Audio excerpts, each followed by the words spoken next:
Boss,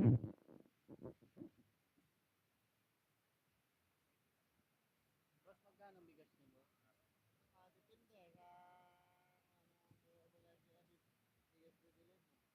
Meron 46, 40, 43. Eh kung bumili po ako ng 30 sako, may discount po ba yan? Meron na. May ilan po discount yung isang sako? Opo. Oy, ganda pala dito.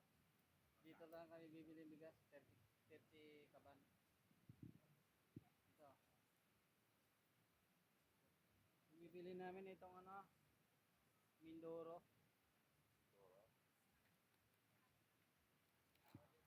Minurado. 5 kilos lang pala yung nabili.